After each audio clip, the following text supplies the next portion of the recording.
house is quiet today, isn't it? Perhaps a little too quiet. You look at the empty rooms, the silent phone, and you wonder, when did I become so invisible? Most people run from this silence. They fear the quiet years.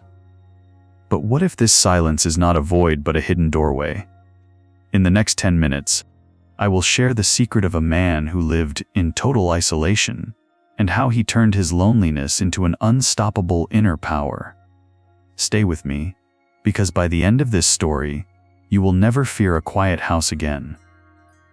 We spent 40 years building a world full of noise. We raised our children, chased our careers, and filled every waking hour with the sounds of doing. But now the doing has slowed down, and in that gap, a cold wind of loneliness often blows in. Society tells us that being alone is a sign of being forgotten. They want us to stay busy, to keep the television on, to drown out the silence at any cost. But the Stoics, those ancient seekers of truth, knew something different. Marcus Aurelius once spoke of the inner citadel, a fortress of peace that exists inside every one of us. Most people never find the keys to this fortress because they are too busy looking outside. They are looking for someone to talk to, someone to notice them, someone to tell them they still matter. But what if I told you that the silence you fear is actually the key to your greatest strength? What if the most important conversation you will ever have is the one you have with yourself on this very porch? To understand this, we must travel to a lonely rock in the middle of the Atlantic. We must meet a man named Elias, who discovered that when you stop running from the quiet starts telling you secrets. Elias arrived at the Blackwood Lighthouse on a cold Tuesday in November. He was 70 years old, with hands calloused by a lifetime of labor and a heart heavy with the recent passing of his wife Martha. The lighthouse sat on a jagged tooth of rock, 5 miles from the nearest coastline. His only duty was to keep the great light turning, a rhythmic sweep of gold across the black Atlantic. In the beginning, the silence was an enemy. Elias kept the radio on from dawn until midnight, filling his small stone room with the voices of strangers and the static of distant stations. He would talk to the seagulls as he polished the brass, just to hear the vibration of his own throat. He was terrified that if the world stopped making noise, he would simply cease to exist. Then came the great storm of midwinter.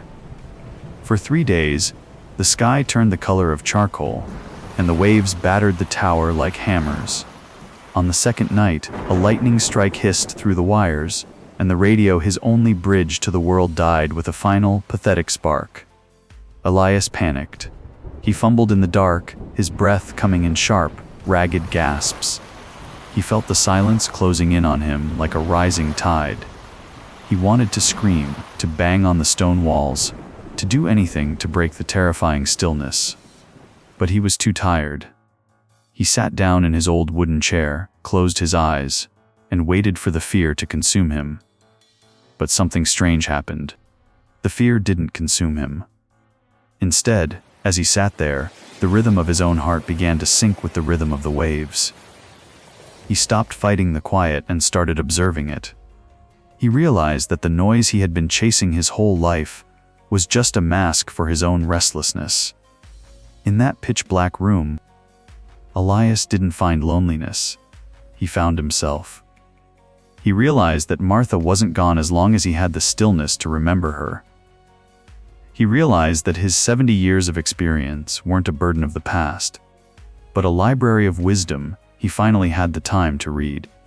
When the sun finally rose on the 4th day, Elias didn't fix the radio.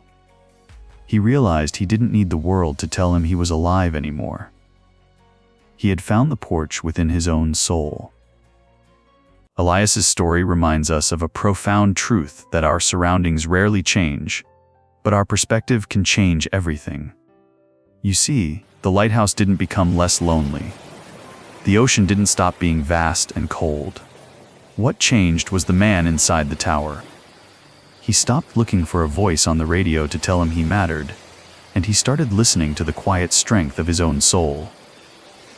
This is what Marcus Aurelius, the Roman emperor and philosopher, called the Inner Citadel.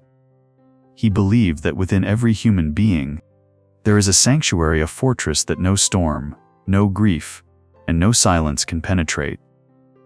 But to enter this citadel, we must first stop running. We must realize that loneliness is simply the absence of others, but solitude is the presence of oneself. If you find yourself in a quiet house today, do not reach for the remote. Do not scroll through the endless noise of the digital world. Instead, just sit. Let the silence be your teacher. Remember that you are not left behind by the world. You have finally been given the seat of honor in the theater of your own life. You have the wisdom of decades, the stories of a lifetime, and a soul that is finally, for the first time, being heard. Thank you for sitting with me here on the Silver Porch. If this story touched your heart, I invite you to join our growing family of thoughtful souls by subscribing below. Share this with someone who might be struggling with the quiet today. Until next time, cherish the silence, and remember you are never truly alone when you are at peace with yourself. Goodbye for now.